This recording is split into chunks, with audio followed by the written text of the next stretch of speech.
और अक्सर आपने सुना होगा कि किसी डूबते इंसान को बचाने के लिए दूसरे शख्स ने अपनी जान की बाजी लगा दी।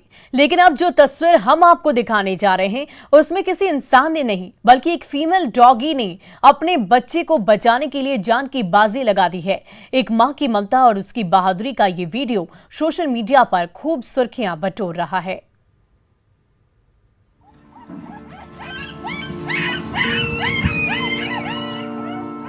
एक माँ की ममता, उसकी हिम्मत और सूझबूझ क्या होती है, इसे समझना हो तो सिवान से आई ये बेहद हैरान करने वाली तस्वीर आपको जरूर देखनी चाहिए।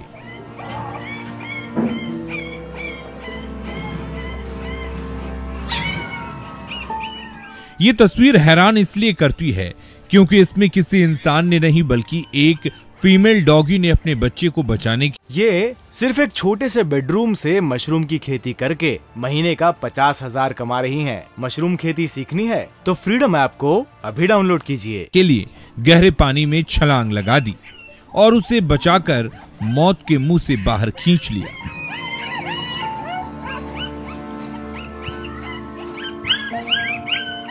सोशल मीडिया पर इस स्ट्रीट डॉग का ये वीडियो खूब चर्चा बटोर रहा है।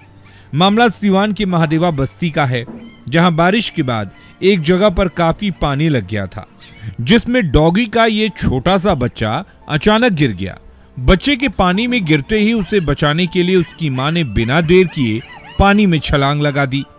पानी में कूदने के बाद फीमेल डॉगी ने अपने बच्चे को बचाने के लिए काफी देर तक मशक्कत की, पर हालात से जूझते हुए इस मां ने पूरी बहादुरी के साथ संघर्ष करते हुए अपने बच्चे को मुंह में दबाकर पानी से बाहर निकाल लिया।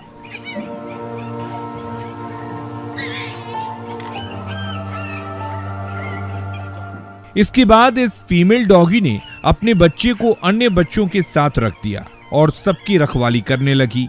जहां यह घटना हुई वहां बारिश की वजह से अक्सर पानी लग जाता है और इसी पानी में ये छोटा सा पप्पी संतुलन खोकर गिर गया था। इस तस्वीर को देखने वाले लोग इस बहादुर और बेहद समझदार फीमेल डॉगी की खूब चर्चा कर रहे हैं।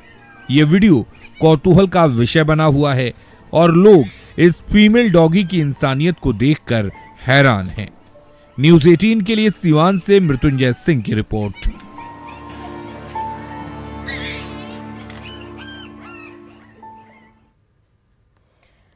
और बिहार के साइबर अपराधियों का मनोबल इतना ज्यादा बढ़ गया है कि वो अब बड़े बड़े अधिकारियों को भी बख्शने के मूड में नहीं है।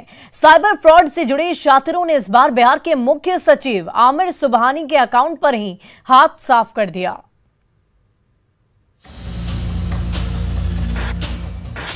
बिहार में साइबर अपराधियों का कहर लगातार जारी है। आम लोग तो साइबर अपराधियों के निशाने पर हैं ही, अब हाई प्रोफाइल लोगों को भी साइबर अपराधियों ने ठगना शुरू कर दिया है। इसी कड़ी में एक बड़ा नाम जुड़ गया है बिहार के मुख्य सचिव आमिर सुबहानी का। 1987 बैच के आईएएस टॉपर और सिविल सेवा के वरिष्ठतम पद पर बैठे आमिर सुबहानी के एसबीआई अकाउंट से 90,000 की अवैध निकासी का मामला सामने आया है। साइबर अपराधियों ने बिहार के मुख्य सचिव को टारगेट करते हुए उनके साथ साइबर ठगी की बड़ी घटना को अंजाम दे डाला है। आश्चर्य की बात तो ये है कि जब इस ठगी को अंजाम दिया जा रहा था तब मुख्य सचिव के मोबाइल पर बैंक की तरफ से ओटीपी तक नहीं आया। हाँ, रुपये ट्रांसफर होने के बाद उनके मोबाइल पर मैसेज जरूर आया, जिसे देखकर आमिर सुबहानी हैरान रह गए।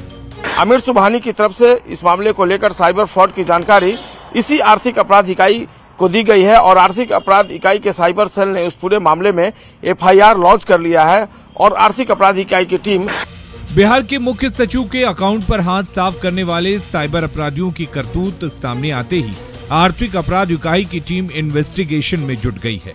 खबर है कि साइबर अपराधियों ने आमिर सुबहानी के एसबीआई अकाउंट से रुपए उड़ाए हैं।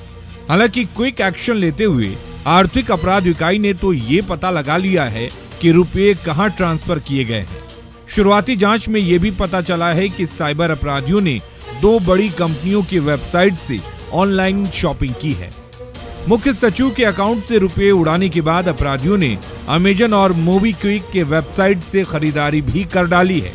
आर्थिक अपराध इकाई दोनों ही कंपनियों के संपर्क में है, जिसके बाद मोबीक्विक ने सामान की डिलीवरी पर रोक लगा दिया है। इस लिहाज से देखें तो 40,000 रुपए बचा लिए गए हैं। पर दिवाली की पूर्व संध्या पर मुख्य सचिव को झटका देने वाले साइबर अपराधी जब इतने बड़े अधिकारी को निशाना पर ले सकते हैं तो आम लोगों की बात ही क्या की जाए। ऐसे में सावधानी ही एकमात्र जरिया है जो हमें इन साइबर अपराधियों से दूर रख सकता है। क्या है वो सावधानियां जिसका ध्यान रखना आज के दौर में बेहद जरूरी है, इसे भी समझ लीजिए। साइबर फ्रॉड के फांस से कैसे बचें? स्ट्रॉन्ग पासवर्ड का चुनाव करें। अपनी बैंकिंग जानकारी किसी के साथ साझा ना करें। बिना सोचे समझे किसी भी लिंक पर क्लिक नहीं करें। किसी अनजान से अपने आधार और पैन कार्ड की जानकारी नहीं बांटें। किसी तरह की फ्रॉड होने पर तुरंत अपने बैंक से कांटेक्ट करें। आज के समय में आपका मोबाइल फोन ही आपका चलता फिरता बैंक है। इसी फोन पर आपके बैंक के सारे नोटिफिकेशन, ओटीपी, सिक्योरिटी कोड आदि आते हैं। ऐसे में इसे लेकर बेहद सतर्क रहने की जरूरत है, क्योंकि टेक्नोलॉजी जिस तरह से बेटर हो रही है उसी तरह से हैकर्स भी मॉडर्नाइज्ड हो रहे हैं। उनका शातिर दिमाग नए नए तोड़ इजाद कर रहा है। ऐसे में जानकारी, सावधानी और सतर्कता ही साइबर फ्रॉड से बचने का सबसे कारगर उपाय है। काफी चौंकाने वाला है, क्योंकि आमिर सुबहानी IAS टॉपर रहे हैं और मुख्य सचिव हैं बिहार के, और ऐसे लोग अगर साइबर अपराधियों के जाल में फंस जा रहे हैं तब ऐसे में आपको कितनी सतर्क और बेहद सतर्कता की आपकी जरूरत है, इस बात को भली भांति समझा जा सकता है। देखना होगा इस पूरे मामले में गिरफ्तारी कब तक होती है, और ये माना जा रहा है कि हाई प्रोफाइल के लोगों को अब साइबर अपराधियों ने अपनी जाल में फंसाना शुरू कर दिया है। कैमरा पर्सन सुबोध के साथ संजय कुमार, News 18 पटना। और भागलपुर में एक बार फिर से गंगा ने विकराल रूप धारण कर लिया है। सबौर प्रखंड के इंग्लिश गांव में फिर एक बार भीषण कटाव शुरू हो गया। गंगा के जलस्तर में कमी होने के साथ इंग्लिश गांव में तेज कटाव शुरू हो गया है। तेज हवा चलने के बाद गांव की मुख्य सड़क गंगा में समाहित हो गई, जिससे कि लोगों में दहशत का माहौल है।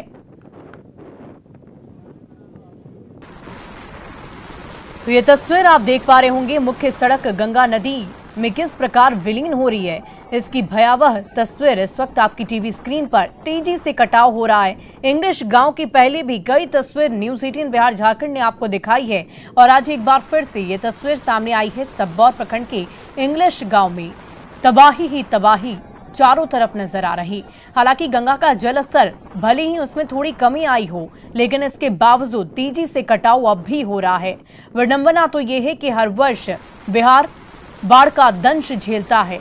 तैयारियों की पुख्ता इंतजाम किए जा रहे हैं, मुकम्मल व्यवस्था की जा रही है। बाढ़ से बचने के लिए इसके दावे तो किए जाते हैं, कोशिशें भी की जाती है, लेकिन वो सारी कोशिशें नाकाम नजर आती है। और जाहिर सी बात है, मुख्य सड़क के संपर्क के टूट जाने से काफी मुश्किलों का सामना ग्रामीणों को करना पड़ेगा, और खास करके आसपास के लोग काफी दहशत में हैं।